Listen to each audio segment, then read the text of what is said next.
Приветствую зрителей национальной вещательной компании «Саха», телеканала «Якутия-24», радиостанции «Татим».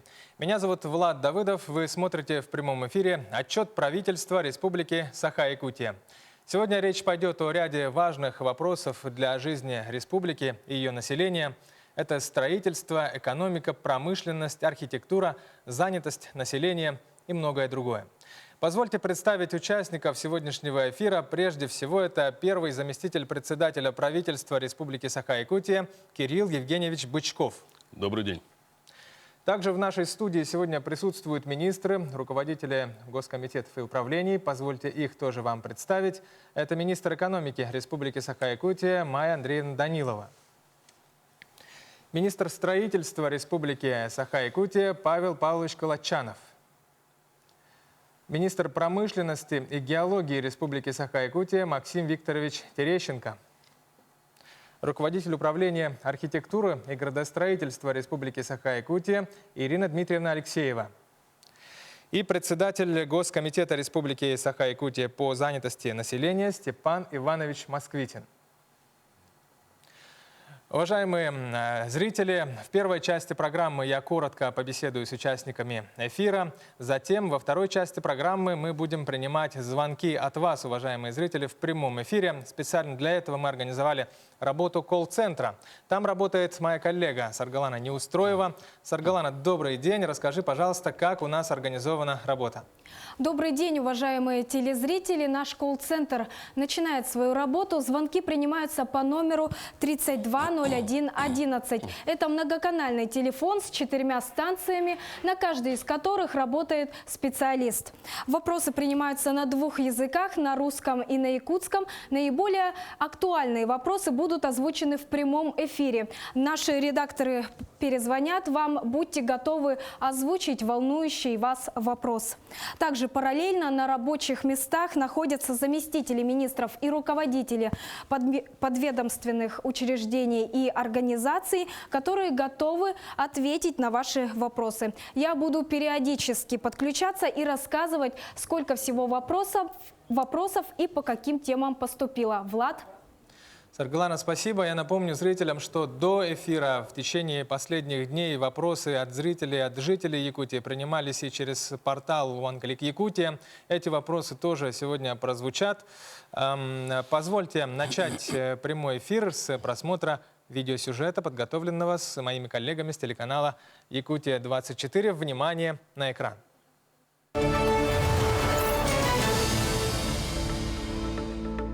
Пандемия коронавирусной инфекции стала серьезным вызовом для всех сфер экономики, определив задачи, требующие оперативных решений. Несмотря на стремительно меняющуюся ситуацию, Республика Саха-Якутия одной из первых отреагировала на экономические вызовы, приняв 3 пакета антикризисных мер. На поддержку населения, здравоохранения и экономики направлено свыше 34 миллиардов рублей. Несмотря на введенные ограничительные меры, в республике не прекращалась работа в сферах промышленности и жизнеобеспечения, транспорта, сельского хозяйства, ни на минуту не останавливалась строительная отрасль. Благодаря непрерывному строительному процессу введено в строй 43 социальных объекта, 9 школ, 6 детских садов, 18 объектов здравоохранения, 5 объектов культуры и 5 объектов физической культуры и спорта. Завершено строительство важных социально значимых объектов Тампонской районной многопрофильной гимназии на 220 учащихся в поселке Хандыга, спортивного комплекса с универсальным залом с плавательным бассейном в поселке Нижний Бестях. После капитального ремонта введена в эксплуатацию детская поликлиника в городе Нерюнгри. Проект строящегося круглогодичного детского центра отдыха и оздоровления «Полярная звезда» стал победителем Российской национальной премии «Росинфра» в номинации «Лучший проект ГЧП в сфере детской инфраструктуры». В рамках нацпроекта «Жилье и городская среда» расселено 5500 человек из аварийного жилья площадью свыше 100 тысяч квадратных метров. Поселок Жатай стал первым населенным пунктом в России, в котором полностью ликвидирован аварийный жилой фонд. Благоустроено 45 дворовых территорий и 9 общественных пространств. Реализованы проекты благоустройства набережной в городе Покровск и благоустройства городского парка имени Сергея Васильева в городе Нюрба. Обеспечены жильем свыше 1200 семей льготных категорий. Проведена серьезная работа по восстановлению прав обманутых дольщиков. С 17 до 10 сокращено количество проблемных объектов. Восстановлены права более 1000 обманутых дольщиков. Завершено строительство 4 многоквартирных домов. 188 дольщиков получили компенсацию за неполученные квартиры. Продолжается работа по обеспечению инженерной инфраструктурой земельных участков для многодетных семей. Разными видами инфраструктуры обеспечено свыше 1700 земельных участков. В районах республики построено 29 километров газопровода. Газифицировано свыше 800 жилых домов. В целях содействия занятости населения и снижения уровня безработицы профессиональное обучение по наиболее востребованным профессиям прошли свыше 3000 человек. Несмотря на пандемию, промышленные предприятия, ведущие свою деятельность на территории республики, не только сохранили занятость работников, но и продолжают набор необходимых трудовых ресурсов из числа местного населения. Так, в рамках приоритетного проекта «Местные кадры в промышленность» трудоустроено свыше 8500 жителей республики. С целью повышения эффективности и качества оказываемых госуслуг в области содействия занятости в городе Якутске открыт первый на Дальнем Востоке фронт-офис «Моя работа». По итогам 2020 года Республика Саха-Якутия подтвердила высокие позиции в национальном рейтинге состояния инвестиционного климата в субъектах Российской Федерации и единственная среди субъектов Дальнего Востока вошла в топ-20. В республике продолжается рост добычи полезных ископаемых. Якутия входит в тройку лидеров среди регионов России по добыче золота. 2020 год стал рекордным по объемам добычи золота и превысил 39 тонн. Добыча природного газа выросла более чем в 2 раза и составила свыше 6 миллиардов кубических метров. На Эльгинском месторождении увеличена добыча угля до 1 миллиона тонн ежемесячно. В Ленском и Мирвинском районах открыты крупные месторождения газоконденсата.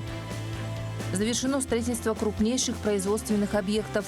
Группа компаний «Колмар» в первой очереди самой крупной в России шахты «Инаглинская», фабрики «Инаглинская-2» и морского угольного терминала, образующих единый производственно-логистический комплекс по добыче полезных ископаемых, их переработке, транспортировке и перевалке для дальнейшего экспорта в страны Азиатско-Тихоокеанского региона.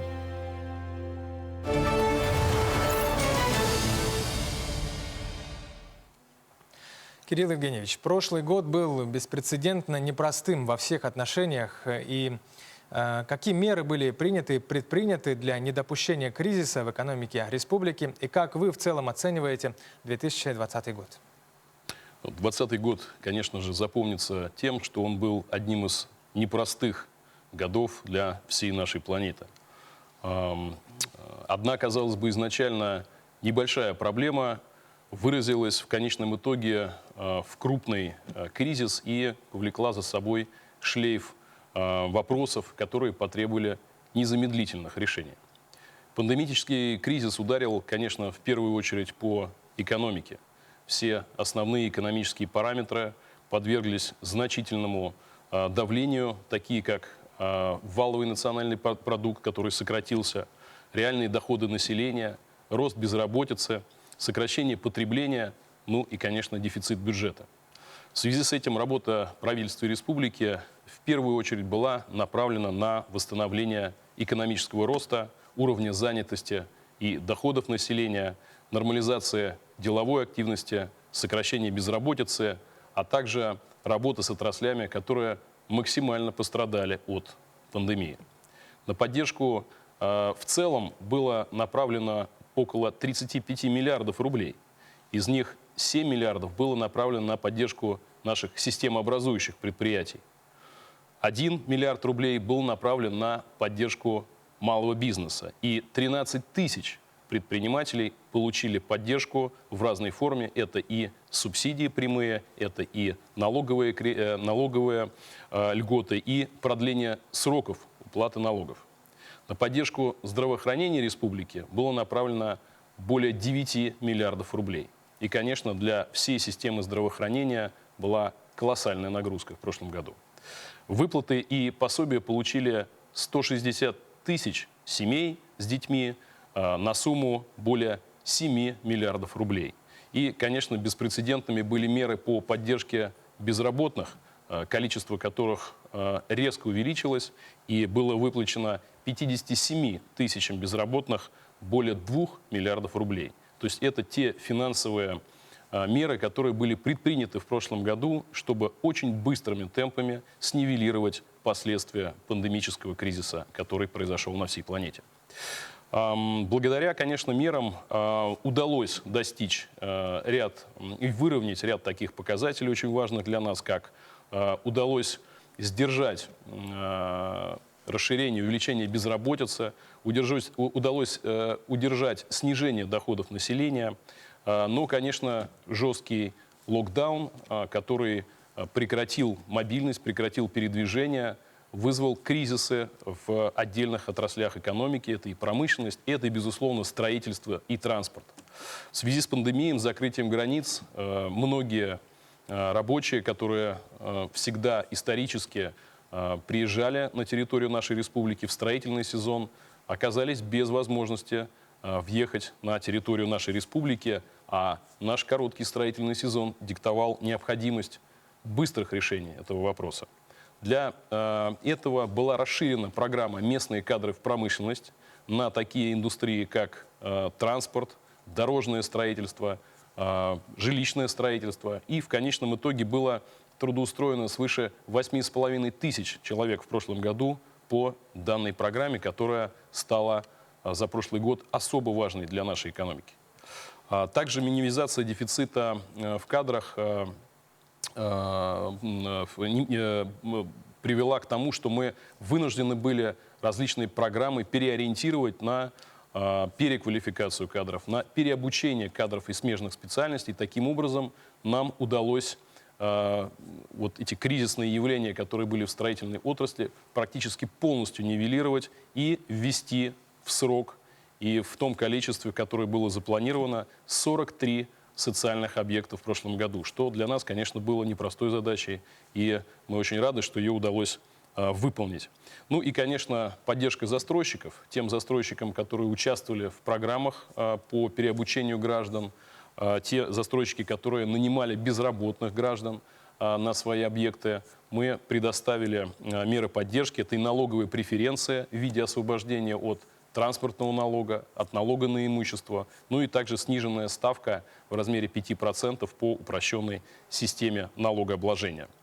В промышленности коронавирус также принес свои последствия, но несмотря на жесткие ограничительные меры, в таких отраслях промышленности, как угледобыча, нефтегазодобыча и добыча золота, были большие достижения, которые снивелировали снижение добычи нашего основного такого источника пополнения бюджета алмазной добычи. Алмазная добыча сократилась практически на треть, но в то же время за счет роста других отраслей промышленности, за счет тех мер, которые были предприняты для их стимулирования, индекс промышленного производства сократился всего на 5%, что, конечно, мы считаем, что однозначное достижение.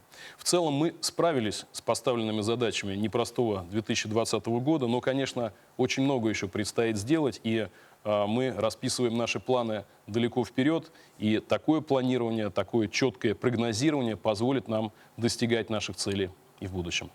Спасибо. Благодарю вас. Дадим слово министрам, руководителям госкомитетов и управлений республики, которые сегодня также присутствуют, работают в эфире. Министр экономики республики Саха-Якутия Майя Данилова. Майя Андреевна, добрый день. Давайте поговорим с вами о реализации национальных проектов за 2020 год и поговорим об инвест-активности на фоне пандемии. Добрый день, уважаемые телезрители. В республике, несмотря на сокращение инвестиций в основной капитал, продолжался ввод объектов в производственной сфере. Одним из таких знаковых проектов, который был введен в 2020 году в сентябре, является запуск крупнейших в истории современной России мощностей по добыче и переработке угля резидента ТОР Южная Якутия. Стартовали и несырьевые проекты. Это грузовой терминал в Нижнем Бестяхе и высокотехнологичная Жатайская судоверфь. Не останавливалось привлечение инвестиций, полностью был завершен подготовительный период к строительству нашего знакового объекта Ленского моста. На инвестиционную динамику повлияла и реализация национальных проектов. Практически все показатели 48 федеральных проектов на территории республики исполнены. Объем финансирования национальных проектов возрос до 28,5 миллиардов рублей в 2020 году, и в том числе за счет федерального бюджета практически на треть к 2019 году. Правительство республики в прошлом году вплотную отрабатывало и по национальной программе социально-экономическое развитие Дальнего Востока и в утвержденную в сентябре нацпрограмму развития Дальнего Востока вошли такие знаковые объекты, как Ленский мост, магистральный газопровод, 84-й километр Кызылсыр, второй этап Якутская ГРЭС-2, дополнительно 10 аэропортовых комплексов и многие другие. В социальном секторе тоже национальная программа Дальнего Востока. До 2024 года планируется строительство и капитальный ремонт более 400 объектов. В целом национальная программа развития Дальнего Востока, как и стратегия развития республики, направлена на развитие человеческого капитала и создание комфортных условий для жизни человека. Спасибо. Министр строительства Республики Саха-Якутия Павел Колочанов. Павел Павлович, добрый день. Вопрос, касающийся стоимости жилья, наиболее острый для населения республики. Скажите, пожалуйста, как решается эта проблема? Добрый день, уважаемые жители Республики Саха-Якутия, уважаемые телезрители. Да, по оценке, которая у нас сегодня есть, по данным мониторинга на начало года, у нас стоимость квадратного метра в среднем составила 106,5 тысяч рублей, что на 30% больше, чем за аналогичный период прошлого года. Да, но здесь, если посмотреть, у нас сыграло несколько факторов. Первый из них – это новые правила привлечения средств граждан, да, участников долевого строительства. Сегодня застройщики непосредственно должны привлекать средства в кредитных учреждениях, что, соответственно, влечет за собой удорожание стоимости квадратного метра в целях обслуживания вот этого займа. Второй момент – это у нас отсутствие земельных участков, необходимых, обеспеченных инфраструктурой. И третий момент, да, вот то, что было ранее озвучено, то, что у нас негативные последствия кризиса повлекли за собой определенный дефицит трудовых ресурсов, да, послабление курса рубля, и в этой части работа стала дороже, да, и строительные материалы тоже имели темпы к росту. Ну и еще один фактор, да, который вот сегодня активно влияет на это участие на рынке так называемых посредников. Да. На сегодняшний день у нас у застройщиков в большинстве своем приобретают жилые помещения юридические лица, которые в последующем продают их гражданам. Поэтому здесь основной совет, да, тем, кто желает улучшить жилищные условия, чтобы они приобретали жилье непосредственно у застройщиков. Разница достигает 20-25% от тех стоимостей или от тех цен, которые дает застройщик. Но в целом, если рассматривать итоги прошлого года, 2020 года, то все показатели, которые у нас стояли перед строительным комплексом, мы выполнили. По плану ввода жилья мы вводим по итогам года 523 тысячи квадратных метров с небольшим ростом. Большая задача стояла по переселению граждан из аварийного жилищного фонда. Нарастающим итогом мы расселили уже за 19-20 год более 6300 граждан нашей республики и 117 тысяч квадратных метров жилья. В конце года, да, была проведена большая работа с федеральными органами исполнительной власти, с фондом содействия реформированию ЖКХ. И мы дополнительно к тем суммам, которые планировали в 2020 году, в 2021 году, получили 10 миллиардов рублей, что нам позволяет в этом году уже расселять не 140 тысяч, которые мы планировали, да, а уже 217 тысяч. Это 11 тысяч человек, да, больше 11 тысяч, порядка 12 тысяч. По строительству социальных объектов в рамках национальных проектов у нас все объекты в плановые сроки введены. Стройка не прекращалась, да, и вот эти задачи, которые и те наработки, которые мы получили в прошлом году в части дефицита кадров, мы их будем активно применять и в этом году. И в этом году также будем стремиться, чтобы все плановые показатели у нас выполнены. Спасибо вам. Далее министр промышленности и геологии Республики Саха-Якутия Максим Терещенко. Максим Викторович, добрый день. Какие наиболее значимые события в промышленности республики за 2020 год вы бы хотели выделить прежде всего? Здравствуйте, уважаемые жители. Ну, о рекордах в промышленности уже было сказано, и вы увидели их в ролике. Но хотелось бы отметить, что промышленность действительно одной из первых столкнулась с вопросами коронавируса. С честью этот экзамен сдали и обеспечили прирост практически по всем основным показателям. Что стоит за этим? За этим стоят налоги и строительство новых социальных объектов. Но отмечу, что компании не забывали и о жителях, о республике. Несколько сотен миллионов рублей было перечислено на медицинское оборудование, на средства индивидуальной защиты, оказана различная помощь муниципальным образованиям. Помимо этого, ставились новые интересные рекорды. Это не только рекорд в золотодобыче, когда взят был рекорд 1975 года, но и, к примеру, благодаря развитию кадров, применению новых технологий. Это рекорд компании «Тасюряхнефтегазодобыча» по бурению многозабойной скважины. Это рекорд не только республики, но и всей страны. Конечно, мы рассчитываем и на перспективу, смотрим на нее. Это нам обеспечивают геологи. Средства вложены самые большие за последние 5 лет. Это создает надежду на развитие действующих предприятий, на создание новых. Прирост прогнозных ресурсов по углю более 400 миллионов тонн, по золоту более 70 тонн. Вы видите, задел на перспективу промышленниками и геологами создан. Проводилась работа по газификации, газ пришел в село Талон. Проведен автопробег из Питера в Мирный, самый крупный в России, да и в мире, 10 тысяч километров. Он показал, что можно и нужно применять экономически выгодное топливо для и гражданами, и предприятиями. И самое главное, этими акцентами обратили внимание и создали перспективу для 2021 года. Это развитие газомоторного топлива в республике, переоборудование транспорта, перевод техники на современное экологичное топливо и перевод удаленных котельных, поселков от магистральных газопроводов на сжиженный природный газ. Я думаю, это очень важно для многих сейчас наблюдающих за отчетом правительства. Но не забывали и о развитии арктической зоны. И отмечу, что не только геологи работали компании, правительство. И благодаря этому первый резидент арктической зоны республики и страны – это компания нашего региона Ян Олова. Спасибо. Спасибо вам.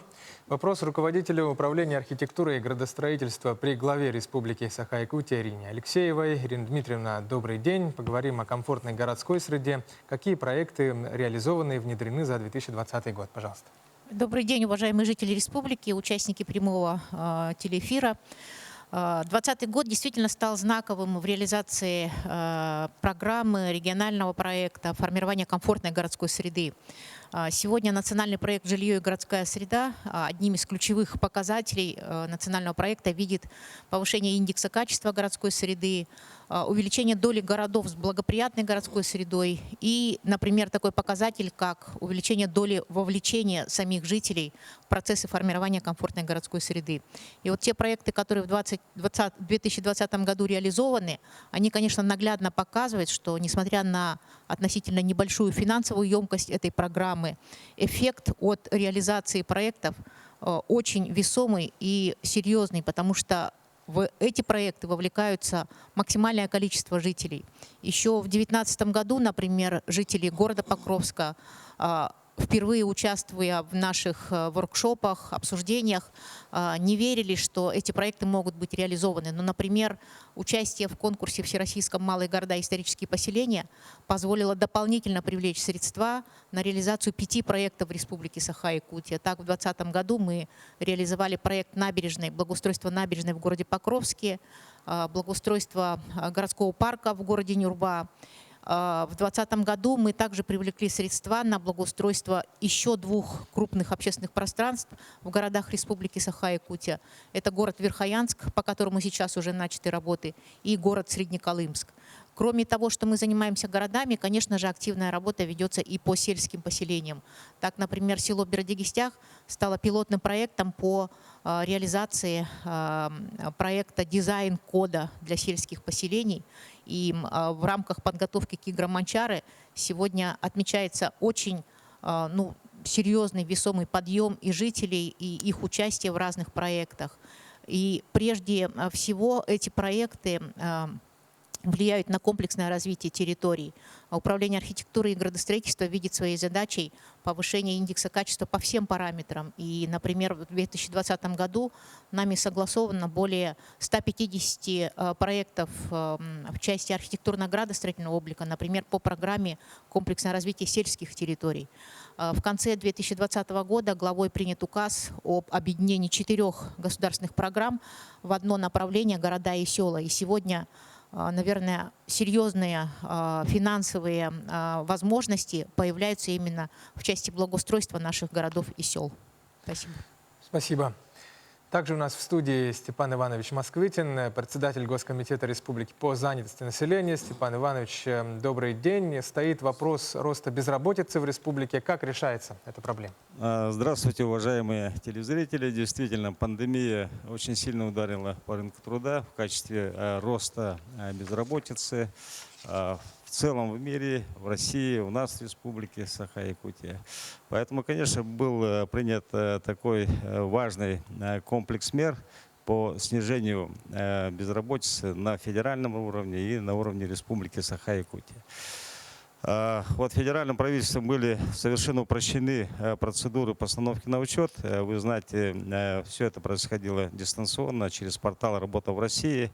Достаточно было оставить заявление, поэтому в целом за 2020 год обратилось более 60 тысяч граждан в целях получения пособия по безработице. Оно было увеличено у нас в республике, оно доходило до 17-24 тысяч рублей и выплачивалась, значит, поддержка на несовершеннолетних детей. Так?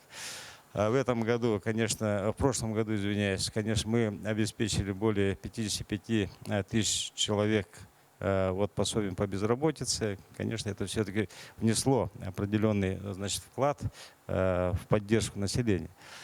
Помимо этого мы реализуем и мероприятия активной политики занятости. Прежде всего это общественные работы. Мы их ориентировали на селе, так как ситуация там сложная.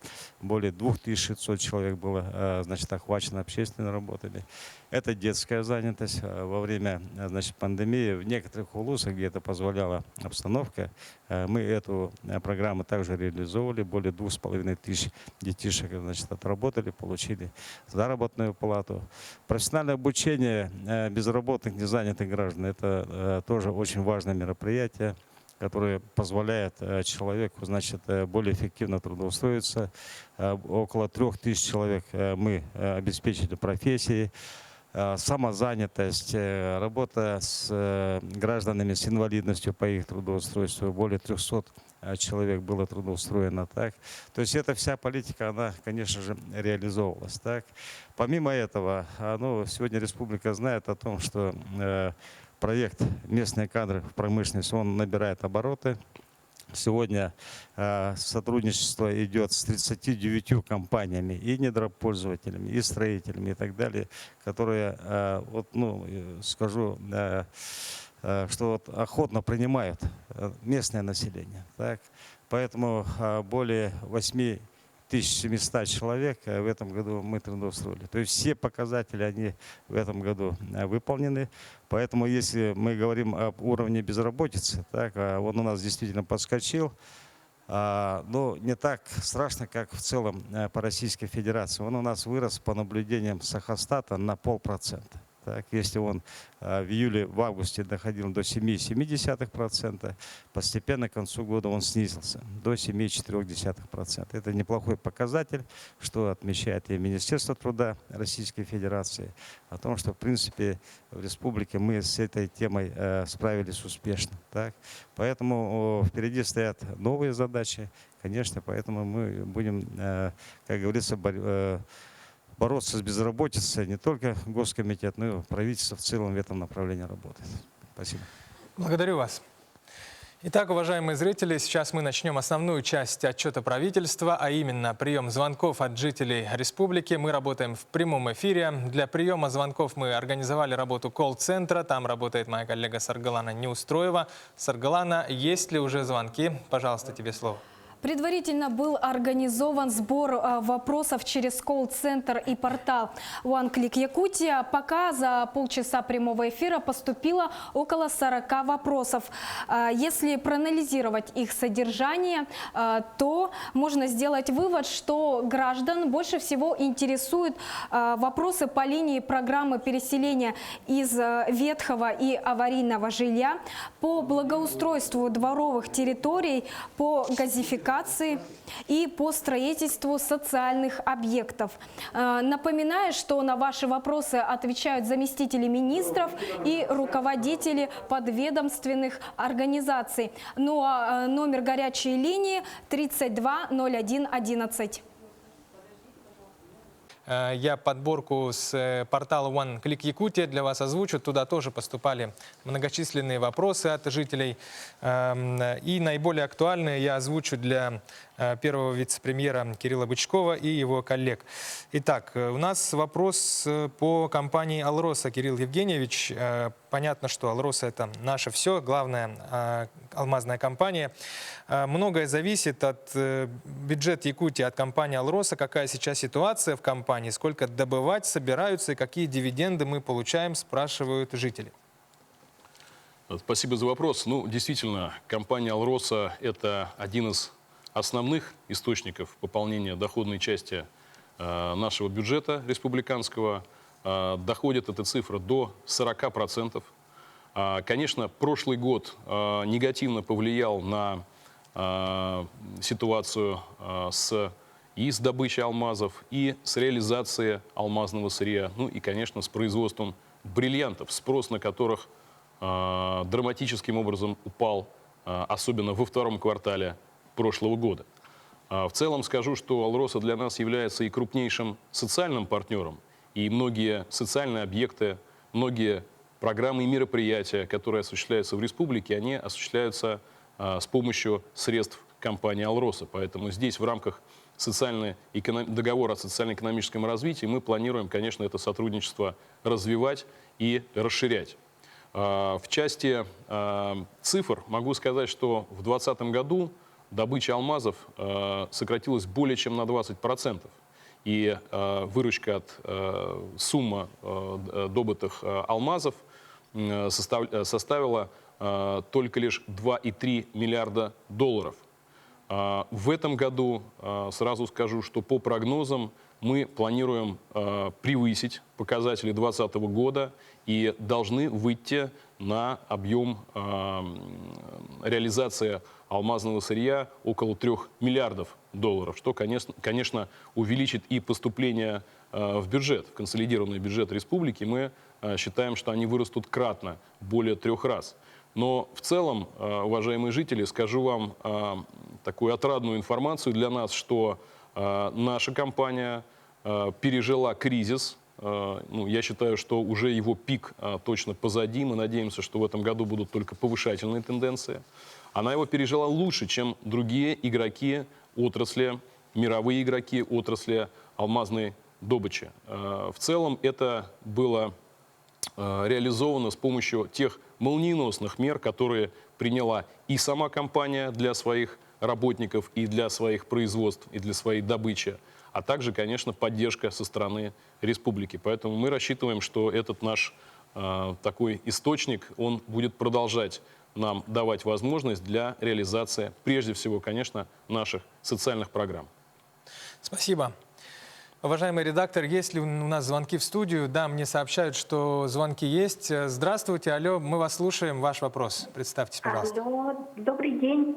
Это из города Якутска. Мы обманутые дольщики, вкладчики, пайщики. Хотели бы спросить, почему на нас не распространяются механизмы восстановления прав обманутых дольщиков? Спасибо. Спасибо. Ну, я думаю, Павел Павлович Калучанов, министр строительства, на этот вопрос ответит. Прокомментирую, что для нас прошлый год был абсолютно беспрецедентный с точки зрения достигнутых результатов по работе над устранением проблемы обманутых дольщиков. Если на начало прошлого года в реестре таких проблемных объектов у нас находилось 17 объектов, то на конец года их число составило всего 10. Поэтому работа была, конечно, в прошлом году проведена очень активно, но учитывая негативные пандемические настроения и пандемические условия, кризисные, конечно, мы на эту работу положили максимум усилий для того, чтобы люди, жители наши, хотя бы здесь смогли получить заслуженные свои, восстановить свои заслуженные права. Ну а более подробно с цифрами я попрошу Павла Павловича ответить. Здравствуйте. Ну, вот сегодня вопросы обманутых дольщиков решаются в рамках действующего федерального и республиканского законодательства. По федеральному законодательству у нас государственные меры поддержки оказываются только тем гражданам, которые заключили договора долевого участия с застройщиками. И в рамках регионального законодательства дополнение к федеральным мерам поддержки предусмотрены поддержки на решение проблем граждан, с которыми застройщики заключили 2 и более договоров. Да, по которым двойные продажи пошли, да, на одно жилое помещение было заключено 2 и более договоров.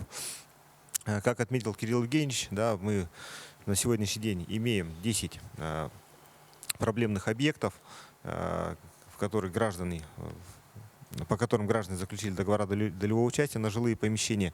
Сегодня по каждому из этих объектов есть четкий план работы, да, и у нас есть четкое понимание того, каким образом мы будем завершать эти объекты. Один объект у нас будет вводиться в текущем году, это компания Якутпромстрой, на улице Каландрашвили объект вводит в 3-м квартале. По 9 объектам мы работаем с Федеральным фондом защиты прав дольщиков. И привлекаемая сумма на решение этих проблем составляет более 1 миллиарда 150 миллионов рублей. Спасибо. Спасибо. Еще один звонок от жителей республики. Пожалуйста, алло, мы вас слушаем. Ваш вопрос, представьтесь. Здравствуйте, предприниматель из Хангаласского УСА Петрова Евдокия. Первый вопрос. Будет ли в этом году предоставлена поддержка по налоговому аудиту? Второй вопрос. Есть ли новые налоговые каникулы? Спасибо. Спасибо. Большое спасибо. Я попрошу ответить на этот вопрос министра экономики республики Майю Андреевну Данилову. Пожалуйста. Здравствуйте, спасибо за вопрос. Действительно, в прошлом году была оказана существенная поддержка пострадавшим отраслям для малого и среднего бизнеса. А в этом году мы продлили еще на 3 года, то есть до конца 2023 года, предоставление 2-летних налоговых каникул для впервые зарегистрированных индивидуальных предпринимателей. И еще какие меры были по поддержке приняты? Мы еще на 1 год отложили решение по исчислению налога на имущество организаций с кадастровой стоимости. Это решение по инициативе бизнеса. Мы откладываем уже с 2014 года, да, чтобы не увеличивать налоговую нагрузку на бизнес. Сейчас владельцы торговых, административных центров, которые являются плательщиками в специальных налоговых режимах, не уплачивают налог на имущество, да, и, соответственно, это понижает арендную ставку и сказывается на ценах, которые мы видим с вами в магазинах.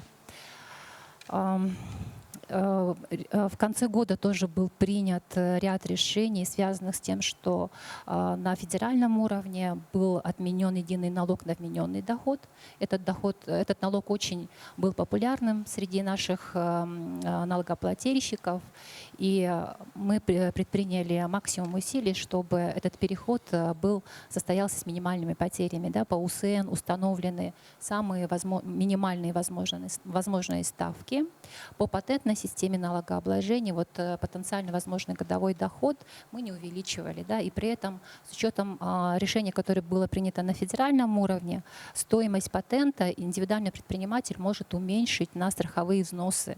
И тогда практически у всех предпринимателей, которые не имеют наемных работников, стоимость патента обнуляется. Вот такие решения были приняты, и они, на наш взгляд, адекватны той динамике эпидемиологической ситуации, которая сейчас наблюдается. Спасибо. Спасибо. Очередной телефонный звонок мы готовы принять в прямой эфир. Здравствуйте, алло, мы вас слушаем. Здравствуйте, меня зовут Дмитрий, город Якутск. Вот республика добывает природный газ. И расскажите, пожалуйста, как проходит газификация населенных пунктов и когда все населения будут газифицированы? Спасибо. Большое спасибо за вопрос. Действительно очень важный для нашей республики вопрос, и очень часто его задают.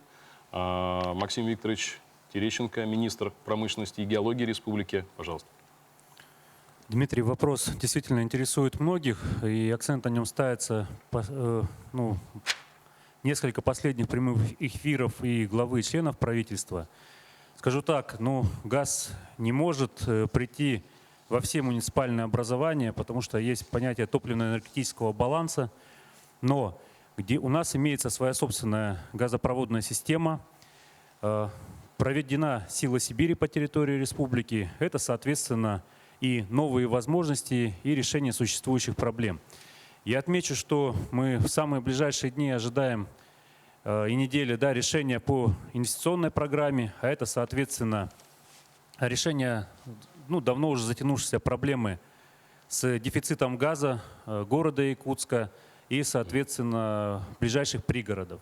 Это вопрос, связанный с населенными пунктами вдоль «Силы Сибири», это муниципальное образование Алекминский, Ленский районы, Алданский, Нерюнгринский. По ним уже начинается работа по многим поселениям, разработка проектно-сметной документации, и по большей части начнется до 2025 года проведение строительно-монтажных работ. К примеру, если взять Ленский район, Мурия, Батамай, Бичинча, Алекминский – это Алекминск, село Алекминское. Взять Алданский район – это Алдан, Нижний Куранах, Лебединый, Ленинский. По Верхнему Куранаху и к Хатыстыру будет разработка проектно-сметной документации.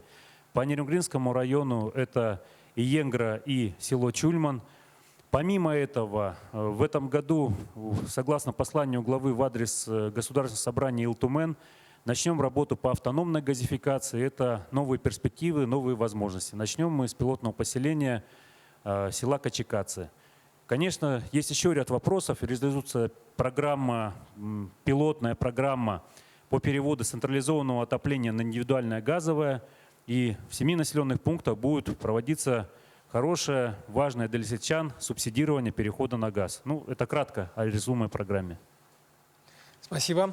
Еще один вопрос. Алло, здравствуйте, добрый день, мы вас слушаем. Здравствуйте, меня зовут Пермякова Дарья Юрьевна. Я проживаю в Мирнинском районе, поселок Айхал, улица Южная, дом 31, квартира 1. Проживаю в Волке. Волок наш находится в плохом техническом состоянии. Но настоящую программу, которая действует в Айхале по переселению граждан из аварийного жилья, мы, к сожалению, не вошли.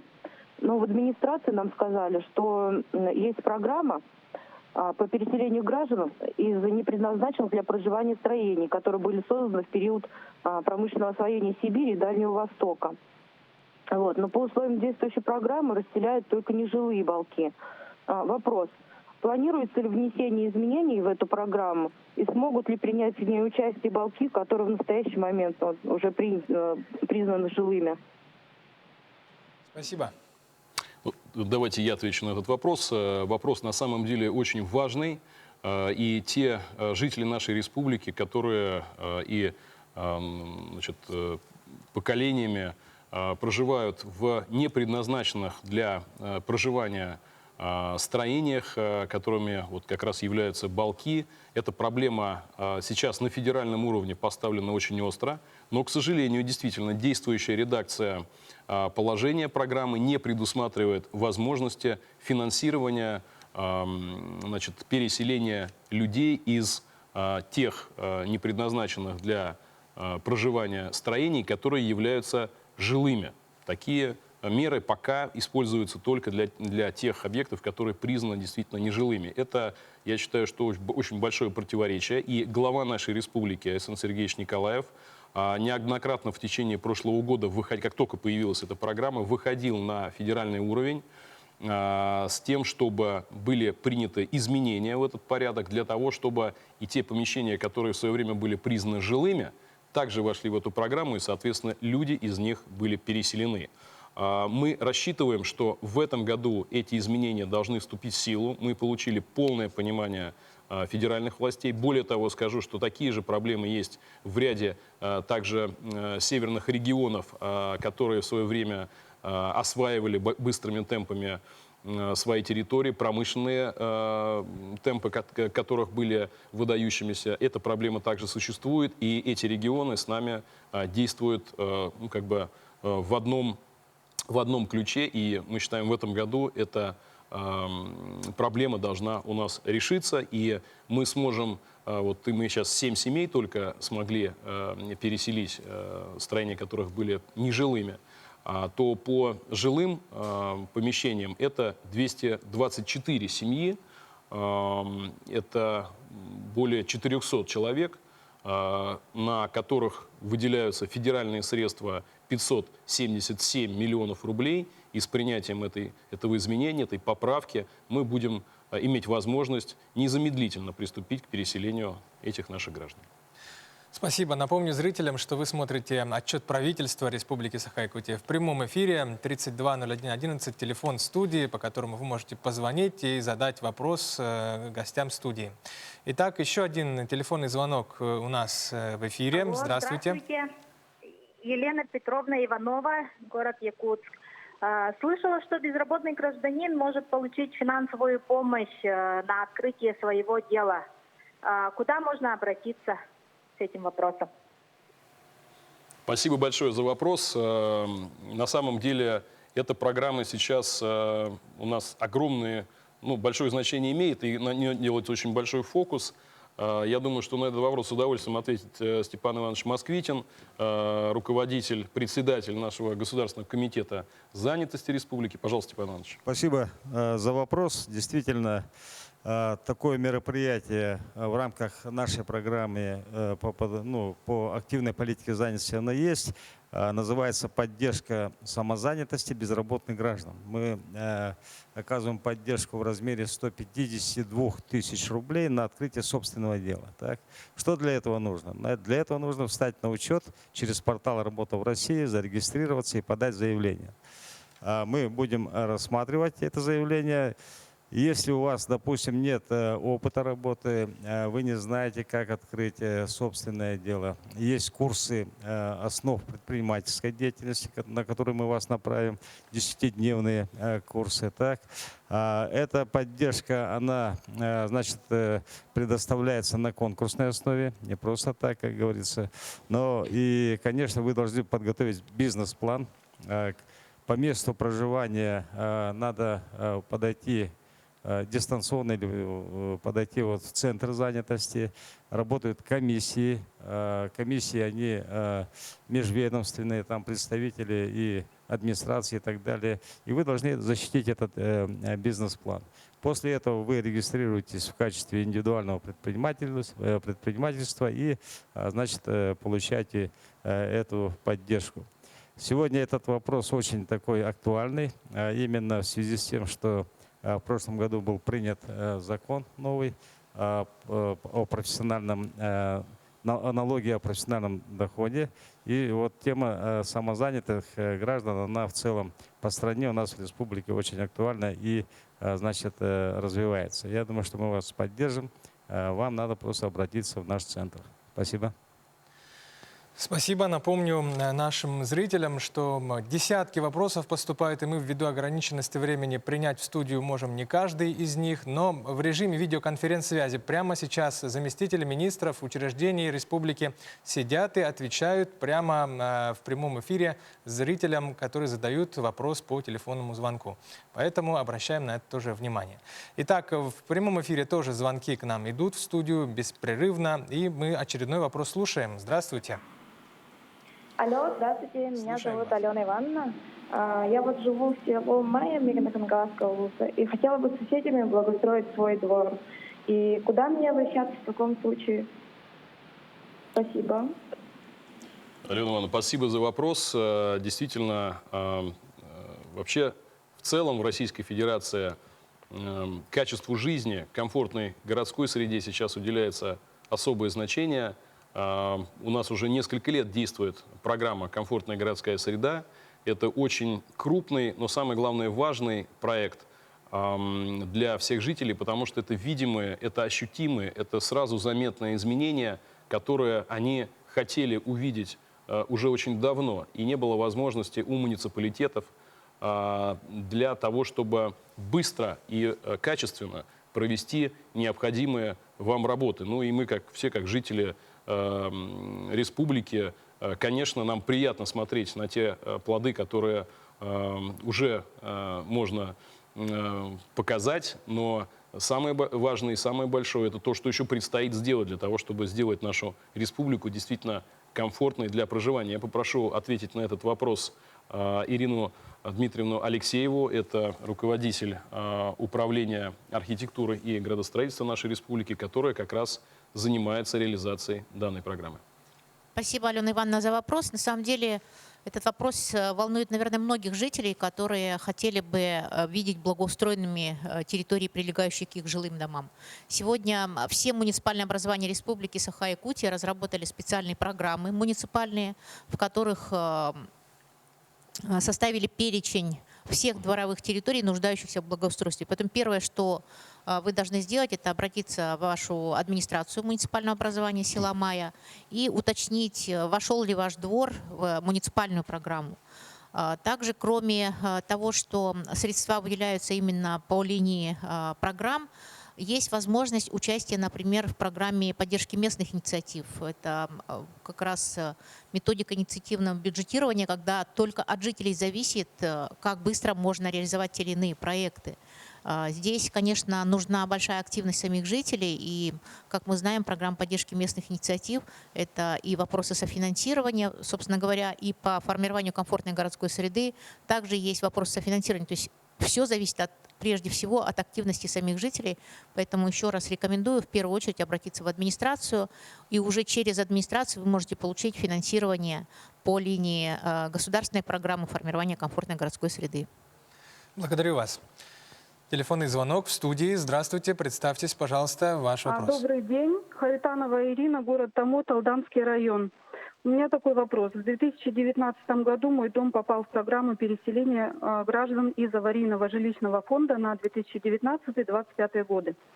Но возникла такая проблема. Мы с бывшим супругом подарили квартиру сыну в мае 2019 года. В декабре вышла поправка к статье 32 Жилищного кодекса Российской Федерации, часть 8.2, согласно которой мы не имеем права получить квартиру. На обращение в Минстрой Якутии, правительство республики, прокуратуру, в суд у нас один ответ, что мы не имеем права на квартиру. Дело в том, что в такой сложной ситуации оказались более 100 семей в Томоте, в нашем городе, чьи квартиры попали под данную программу.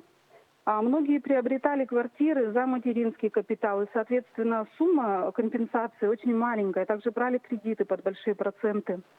Приобретали квартиры не с корыстной целью. У людей это единственное жилье.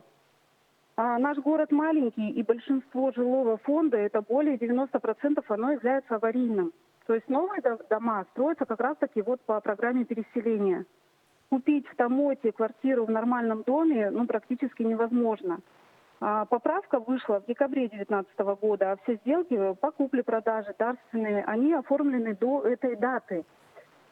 Существует статья 4 Гражданского кодекса, пункт 1, которая гласит, что акты гражданского законодательства не имеют обратной силы, но почему-то никто на это не обращает внимания. Почему несовершеннолетний ребенок лишается жилья? Почему у нас много детей, семей с детьми остаются на улице? И с каждым годом таких семей все больше. И вот такой вопрос. Ожидается ли положительная динамика в решении данного вопроса? Спасибо.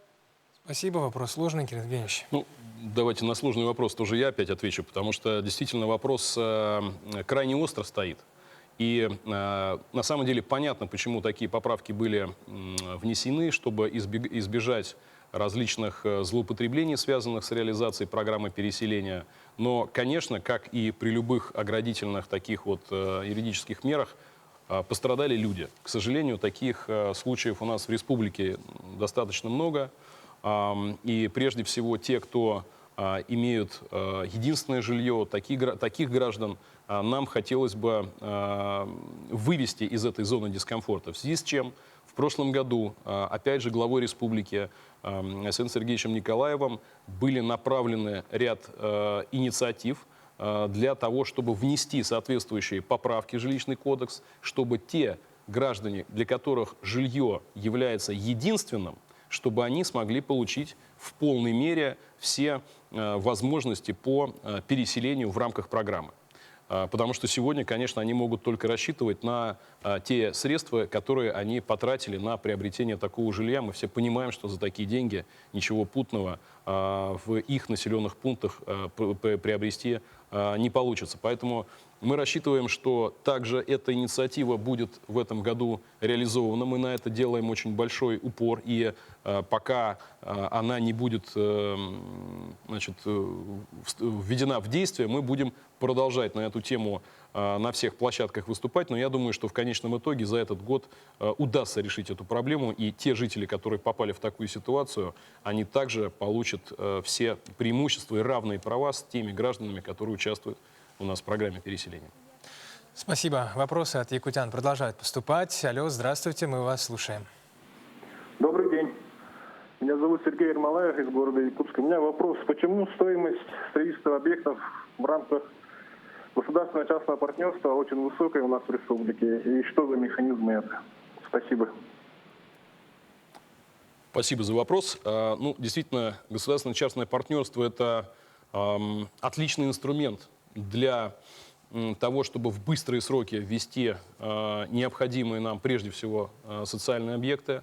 Эта мера позволяет решить достаточно интенсивно и в укороченные сроки, гораздо более быстрые, чем при обычном бюджетном планировании прямыми вложениями, многие проблемы. Это прежде всего, как я сказал уже, социальные, это и школы, и детские сады, это и учреждения здравоохранения. Я попросил бы Майю Андреевну немножко раскрыть эту тему для того, чтобы было понятно, зачем мы это делаем, какие у нас планы и какие перспективы по показателям, которые нам дают реализация таких важных для нашей республики и ставшим уже, в принципе, таким широко используемым во многих отраслях народного хозяйства проектом. Пожалуйста, Майя Андреевна. Да, действительно, в Республике Саха-Якутия реализуются проекты на основе государственно-частного партнерства.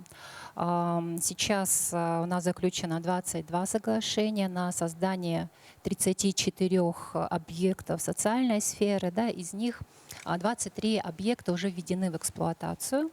Но соглашения о государственно-частном партнерстве и концессионные соглашения заключаются не только в социальной сфере, да, но и в коммунальной сфере. Например, это на строительство котельных, на объекты водоотведения, да, на транспортную инфраструктуру. Всего у нас таких концессионных соглашений 20. И вот в прошлом году, в 2020 году, было заключено 7 концессионных соглашений вот в части транспорта и коммунального хозяйства. Кирилл Евгеньевич уже сказал, основное преимущество, да, это то, что за короткий промежуток времени можно построить большее количество объектов.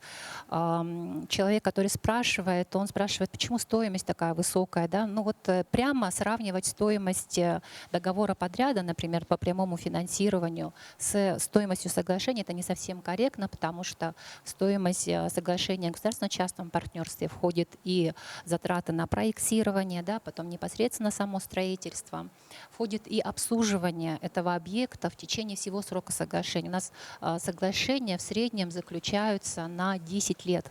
И вот в течение 10 лет частный партнер обслуживает этот объект, да, он оснащает его, проводит необходимые капитальные ремонты или ремонты, да, чтобы в надлежащем виде уже вернуть через 10 лет этот объект в государственную либо муниципальную собственность. Вот все эти затраты составляют стоимость соглашения о государственно-частном партнерстве. Туда еще входят и проценты за пользование кредитом, потому что частные партнеры, как правило, большую часть финансируют за счет привлечения банковского кредита. И вот сейчас, когда мы заключаем соглашение ГЧП, устанавливаем привязку к ключевой ставке, да, Центробанка, Банка России, которая в последние годы уменьшается, соответственно, снижаются затраты. С точки зрения снижения затрат вот на региональный бюджет, Эта тема тоже многих волнует. Мы со своей стороны, правительство республики, обращались на федеральный уровень, да, чтобы было оказано софинансирование. И вот в прошлом году вот такой первый проект, это конституционное соглашение на создание круглогодичного центра детского отдыха «Полярная звезда», был реализован, в том числе с участием капитального гранта, да, за счет госпрограммы развития Дальнего Востока. И это позволило нам существенно сократить нагрузку на региональный бюджет. И вот этот пилот сейчас продолжается. На его опыте Минвосток развития инициировала проект дальневосточной концессии. И дальневосточная концессия предполагает поддержку соглашений, конституционных соглашений, соглашений о государственном частном партнерстве на сумму более 500 миллиардов рублей на период до 2024 года. И мы надеемся, что также участвовать в этом проекте. И на федеральном уровне также в госпрограммы Российской Федерации включаются и другие проекты. Вот недавно тоже совместно с госкорпорацией ВПРФ на строительство школ. На первом этапе мы заявили город Якутск с 6 школами. Это очень насущная проблема. Да? И нам также вот капитальный грант, софинансирование федерального бюджета также поможет снизить нагрузку на региональный бюджет. И мы надеемся, что в перспективе проекты ГЧП будут очень доступны для субъектов Российской Федерации. Спасибо. Спасибо большое. Еще один телефонный звонок в студии. Здравствуйте. Алло, говорите, пожалуйста. Здравствуйте. Это из города Якутска Василий Петр Терентьевич беспокою, бывший финансист. У меня один вопрос. Горнодобывающая компания, которая работает на территории республики, в прошлом 2020 году какие налоговые льготы имели и по каким мотивам и на какую сумму? В частности, компания «Сургутнефтегаз». Спасибо. Спасибо. Спасибо. Попрошу ответить на этот вопрос Максим Викторович Терещенко, министра. Это моя тема. Пожалуйста, Майя Андреевна, тогда вам. Да. Налоговые льготы предоставляются по инициативе правительственной налоговой комиссии, и Министерство экономики является рабочим органом этой комиссии, поэтому я на этот вопрос отвечу. Сейчас вот по оценке за 2020 год общий объем налоговых льгот, да, который был предоставлен из государственного бюджета республики, оценивается в 10 миллиардов рублей. Мы сейчас не можем сказать точную, потому что вы как финансист, да, наверное, знаете, что бухгалтерский баланс у нас дается по итогам первого квартала, да, более точные цифры. Поэтому сейчас только оценка, да, 10 миллиардов рублей. Из них подавляющее большинство, это, как правило, горнодобывающие компании. И вот фактически вот по налогу на прибыль, если взять, да, то, ну и по налогу на имущество, это 6,5 миллиарда рублей. По оценке это приходится на региональные инвестиционные проекты. Да, участники региональных инвестиционных проектов – это в основном золотодобывающие компании. У них в прошлом году очень сильно увеличилась цена на реализуемое золото, соответственно, увеличилась прибыль, увеличился вот размер льготы. Мы в прошлом году, увидев, что действительно эта налоговая льгота уже перестает быть эффективной для нашего бюджета, приняли решение и внесли, депутаты поддержали, и нулевую налоговую ставку по налогу на прибыль увеличили до 10%. И, соответственно, с этого года мы уже начнем получать дополнительные средства за счет налога на прибыль участников региональных инвестиционных проектов. Да? Вот. То, что касается Сургутнефтегаза, эта льгота была предоставлена достаточно давно, в 2008 году, на 4 года, насколько я помню, да, и общий размер льготы там не превышал 4,5 миллиардов рублей. И надо сказать, что компания «Сургутнефтегаз» за все эти годы заплатила в бюджет более 100 миллиардов рублей чистых налоговых доходов. Да? Вот мы такой эффект имеем от того, что предоставили налоговую льготу. Компания увеличила свою производственную деятельность, увеличила инвестиции, строила дополнительные скважины и, соответственно, увеличивала на добычу и прибыль, да, на нашей территории. За счет этого мы имеем плюсы. То же самое сейчас происходит, допустим, с компанией, которая сейчас занимается по добыче сырой нефти. Они также увеличивают объемы налога на прибыль за счет того, что наращивается объем добычи. Мы считаем, что эти налоговые льготы достаточно эффективны. И вот в прошлом году Кирилл Евгеньевич сказал, что у нас по добыче алмазов сократились налоговые поступления. За счет именно компаний, которые занимаются добычей газа, добычей нефти, нам удалось нивелировать это падение и даже выйти на плюс, да, в поступлении налоговых доходов. Поэтому эффект очевиден. Спасибо. Благодарю вас.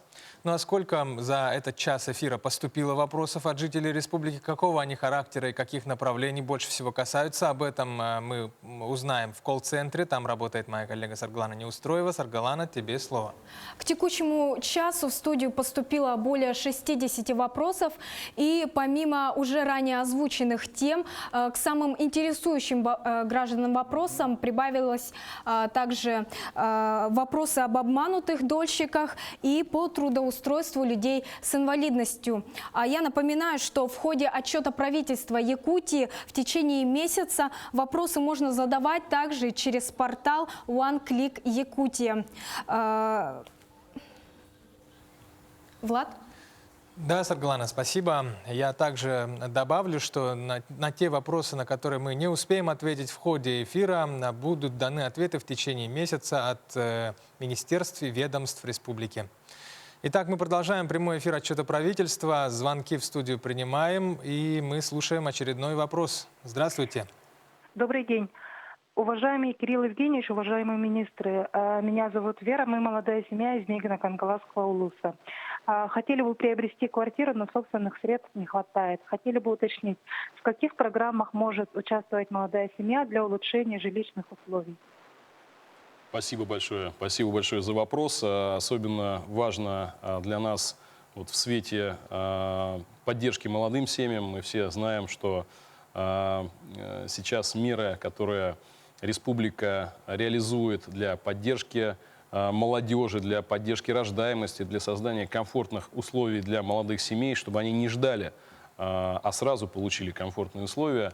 Об этом я бы хотел, чтобы рассказал Павел Павлович Калычанов по программам поддержки, по ипотечным программам и по тем возможностям, которые сразу есть у молодых семей для того, чтобы улучшить свои жилищные условия. Пожалуйста, Павел Павлович. Здравствуйте, спасибо за вопрос.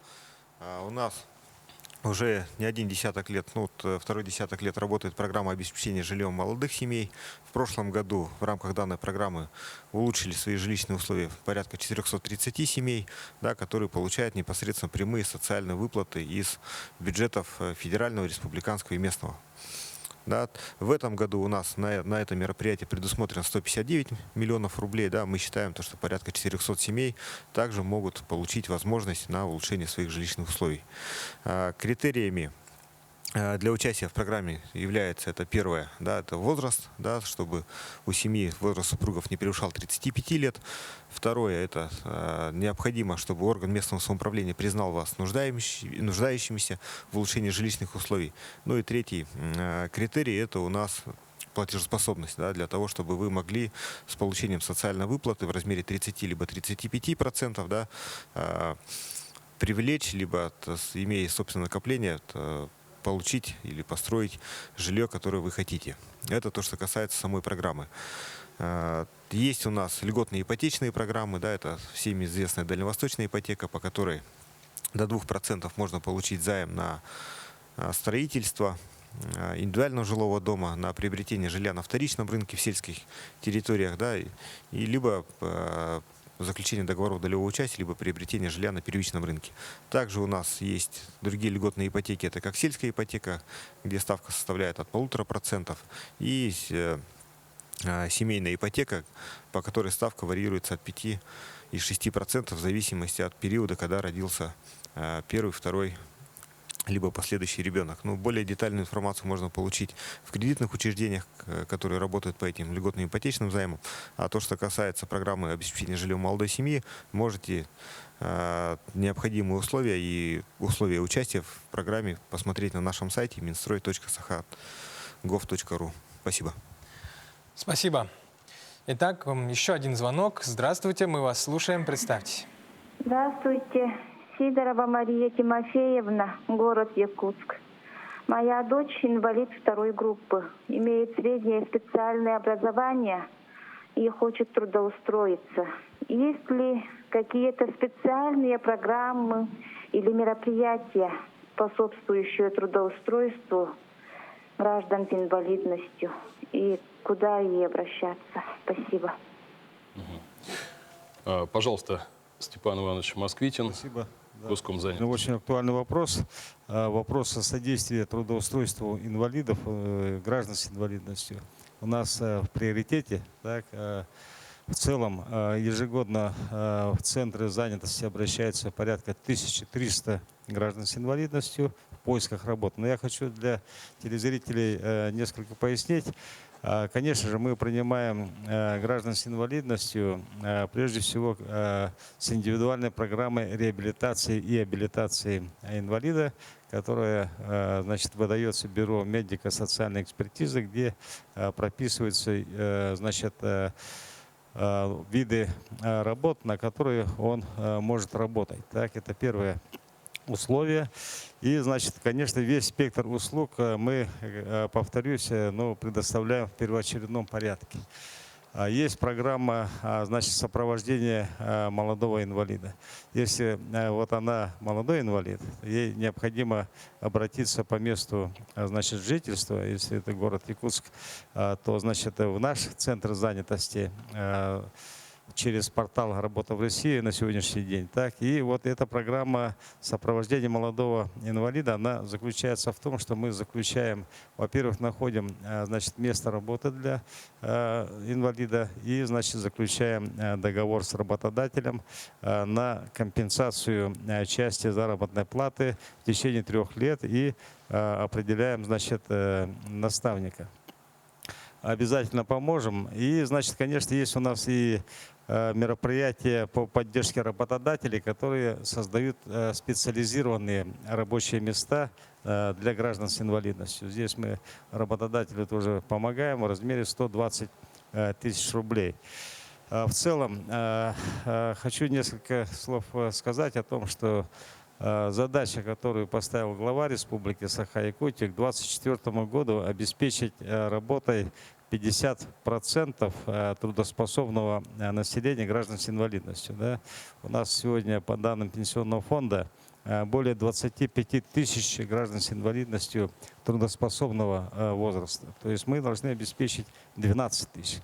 На сегодняшний день у нас работой обеспечены порядка 7 тысяч человек. То есть здесь работы еще очень много, по большому счету. Поэтому, пожалуйста, обращайтесь, обязательно поможем, тем более, если это человек молодого возраста. Спасибо. Благодарю вас. Алло, здравствуйте, мы слушаем вас и ваш вопрос. Здравствуйте, меня зовут Елена, я из Якутска. И у меня такой вопрос. Вот весь бензин в республике у нас привозной. Когда же в республике появится свой бензин? Мы ведь живем на недрах, вся, считай, таблица Менделеева у нас под ногами. Вот у меня вопрос, когда же, когда? Спасибо. Спасибо большое за этот вопрос. Он действительно волнует наших жителей и вроде бы является очень логичным. Поэтому, Максим Викторович, прошу вас рассказать, что делается правительством в этом направлении, какие у нас перспективы. Добрый день. Действительно, вопрос обеспечения собственным топливом волнует многих и жителей, и предприятия, потому что это снижение собственных затрат, ну и, соответственно, это может оказать положительное влияние на стоимость всех товаров, услуг, которые у нас реализуются в республике. Вопрос строительства окупаемого завода на территории по производству бензина, ну вот как АИ-92, 95 дизельного топлива, Он изучается давно, но минимальный объем необходимый – это 2 миллиона тонн, и, соответственно, такого спроса на территории республики нет. Плюс высокие затраты при действующих технологиях на его производство. То есть мы получим собственное топливо, которое дороже, чем сегодня есть на заправках. Глава республики, понимая эти перспективы, дал задачу правительству, над которой мы все вместе работаем. Это создание топлива, производство топлива из понятного, экологичного, экономного, более экономного и выгодного для населения ресурса газа. Соответственно, сегодня реализуется ряд инициатив. Мы отрабатываем с потенциальными инвесторами. Кстати, отмечу, что у нас на территории Якутии, в отличие от многих регионов, уже действует своя установка по производству сжиженного природного газа. Соответственно, у нас ведутся работы, и в этом году будет очередное увеличение мощностей по производству пропан-бутана. Его знают в разных направлениях. Есть еще СУГ, понятие сжиженный углеводородный газ. В этом году будет, еще раз скажу, увеличение объемов производства. Помимо этого ведем работу по строительству новых мощностей производства СПГ как в Центральной Якутии, так и в Вилюйском, Верхневилюйском районах, чтобы приблизить к той части населения, это потенциальный источник производства топлива. И, конечно же, в Западной Якутии у нас тоже на днях появились интересанты, с ними отрабатываем. Я думаю, вот совокупно этот подход, плюс с льготами, которые сегодня уже начали реализовываться, напомню, это 50% скидка на транспортный налог транспорта, который работает на газу, а это означает техника на пропан-бутане, на метане, на сжиженном природном газе. Они все получают вот такую значимую скидку, помимо экономии цены на топливо. Кстати, отмечу, вот все ездите по республике, знаете затраты, которые на обычном автомобиле несете. Мы провели автопробег, и легковой автомобиль отечественный, проехав из Петербурга до Якутии, потратил немногим более 5000 рублей. Задумайтесь об этом, подумайте о переводе машины на газ. Спасибо. Спасибо. Здравствуйте, уважаемые зрители. Да, мы вас слушаем. Алло, слушаем вас. Алло, здравствуйте. Да. Меня зовут Потапов Мергун Иванович, город Якутск. У меня вопрос. Как происходит отбор общественных территорий в городах? Граждане как-то привлекаются к данному отбору? Хотелось бы, чтобы учитывалось мнение жителей. У меня все. Спасибо. Спасибо. Действительно, очень важный вопрос, поскольку прежде всего это программа для самих жителей. Это то, что жители видят сразу выходя из дома. Безусловно, вопрос ранжирования таких проектов согласно пожеланиям самих жителей. Это очень важный аспект реализации этой программы. Я попрошу Ирину Дмитриевну ответить на этот вопрос. Пожалуйста. Да, при составлении муниципальных программ формирования комфортной городской среды, конечно же, администрации городов сегодня в первую очередь обращаются, проводят общественные слушания, собирают сборы, предложения от граждан. Например, в городе Якутске давно мы используем портал OneClick Якутск. Сейчас уже расширили этот портал до республиканского портала OneClick Якутия. И именно на этом портале сегодня в цифровом виде любой житель республики может подать предложение о включении общественной территории в населенном пункте в свои муниципальные программы. Кроме этого, в крупных городах от 20 тысяч человек с населением больше 20 тысяч человек, значит, есть обязательства по проведению так называемого рейтингового голосования. Например, в городе Якутске уже не первый год проводится рейтинговое голосование. Это делается для того, чтобы действительно ранжировать общественные территории, потому что территорий для благоустройства достаточно много. Каким образом определить приоритетность? Именно те территории, за которых больше всего людей проголосовало в рейтинговом голосовании, они и выходят как бы на первые позиции и уже финансируются за счет средств программы формирования комфортной городской среды. Поэтому хочу, воспользовавшись как бы случаем, пригласить самих жителей республики больше и активнее участвовать в отборе территорий. Именно от вас, от каждого из нас зависит то, какие территории попадут в программу, какие территории начнут реализовываться в первую очередь и вообще как будут выглядеть наши города и села. Спасибо. Спасибо. Эфирное время постепенно подходит к концу. Мы успеем, наверное, принять последний вопрос. Добрый день. Алло, слушаем вас. Здравствуйте, меня зовут Ольга Сыромятникова, я из Якутска. У нас в республике высокий уровень безработицы, нам нужны новые рабочие места. Какие проекты планируются в ближайшее время? Спасибо. Ну, я думаю, что вопрос такой комплексный. Какие проекты с точки зрения экономики, как развивается промышленность, наверное, вот Майя Андреевна скажет. Ну и по мерам поддержки я попрошу тогда Степана Ивановича продолжить, что будут получать те граждане, которые будут заняты на этих новых проектах, когда это произойдет и, соответственно, на что они могут сразу рассчитывать. Пожалуйста, Майя Андреевна. Действительно, снижение уровня общей безработицы, конечно, зависит от того, какие проекты новые будут реализовываться на нашей территории. Но, с одной стороны, есть высокая численность безработных, с другой стороны, в промышленности наблюдается нехватка, да, нехватка рабочих специальностей. Об этом, наверное, Степан Иванович расскажет. Я скажу о тех проектах, которые вот буквально стартуют в этом году. Это обновленный проект развития Эльгинского угольного комплекса. Да, он предполагает создание более 20 тысяч рабочих мест. Да? Если говорить не о горнодобывающей промышленности, людей в основном волнуют вот проекты, которые здесь в нашей центральной Якутии реализуются. Да? То вот нами подготовлен проект производства сжиженного природного газа, да? И он предполагает создание более 120 рабочих мест. В рамках ТОР Якутия реализуется проект Жатайской судоверфи, тоже он предполагает более 600 новых рабочих мест. Креативный кластер, да, в городе Якутске тоже создаст новые рабочие места.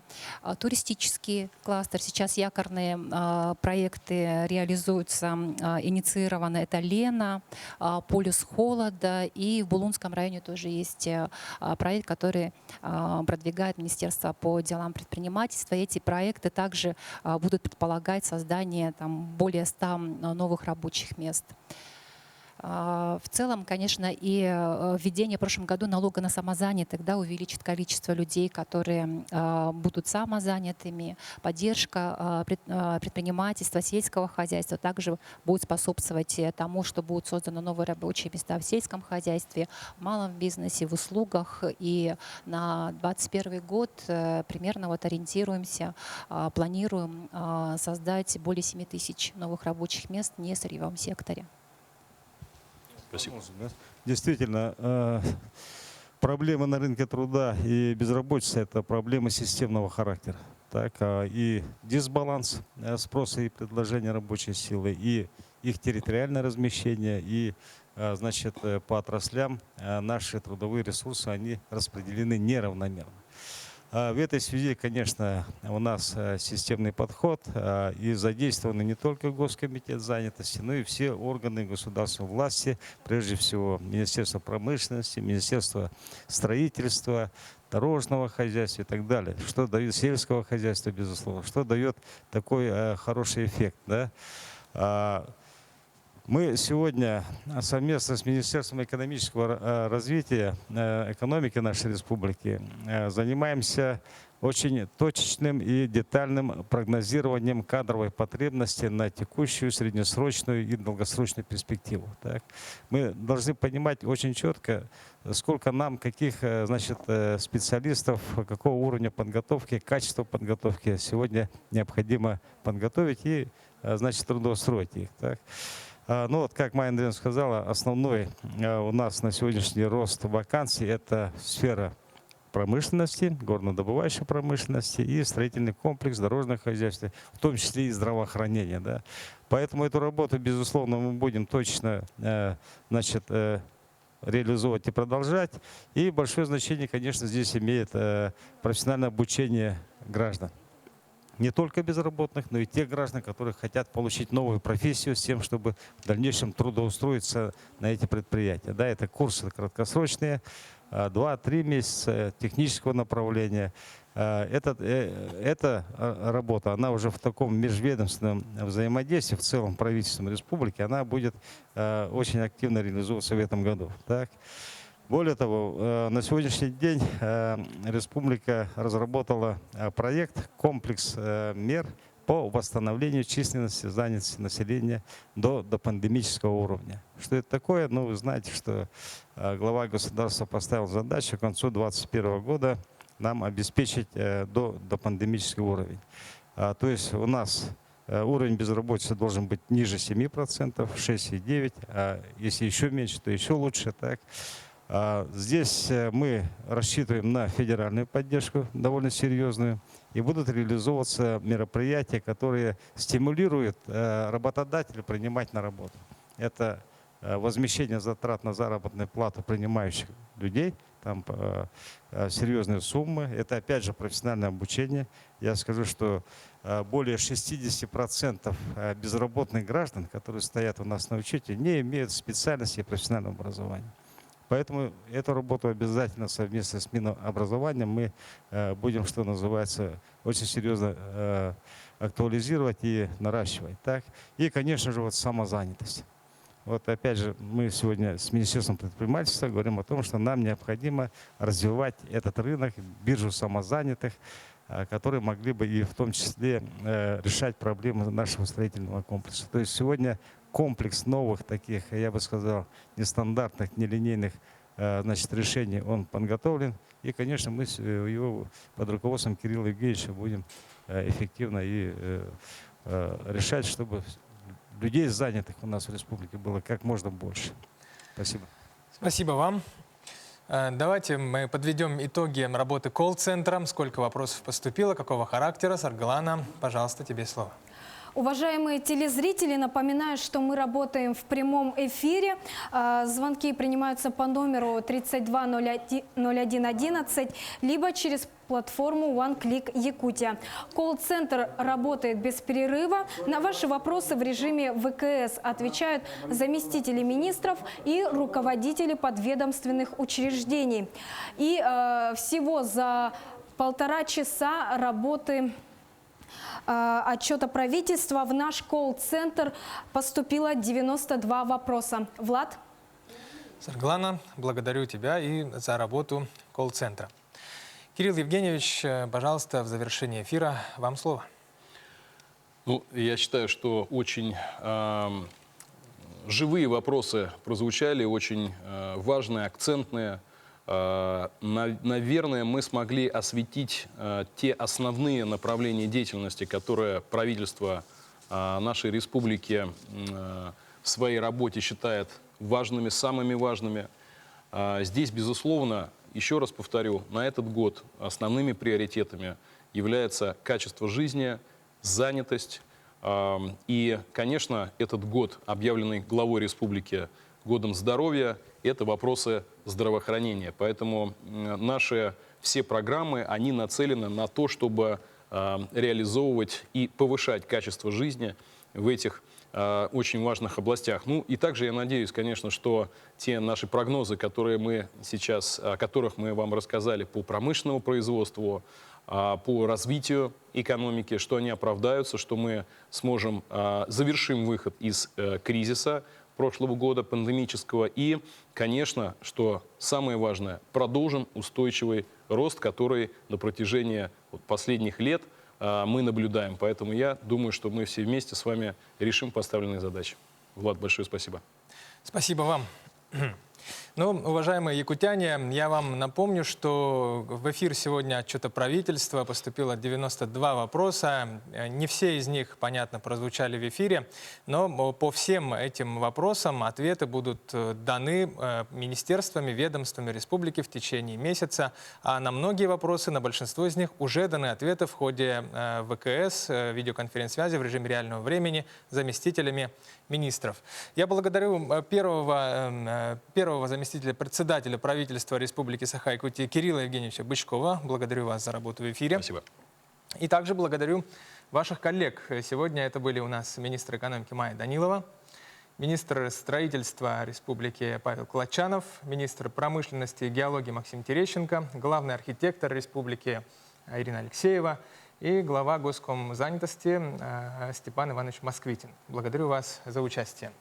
Ну, а на этом этот эфир отчета правительства завершается, но не заканчивается. В течение февраля эти эфиры отчета правительства будут продолжены с отдельно взятыми заместителями председателя правительства.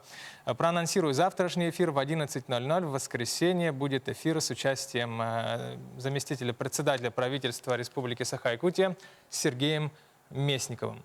Не пропустите. И также будут профильные министры, которые курируют ряд важных блоков вопросов, включая образование. Итак, национальная вещательная компания «Саха» прощается с вами. Телеканал «Якутия-24», радиостанция «Татим». Смотрите нас, будьте в курсе всех событий. До свидания и удачи!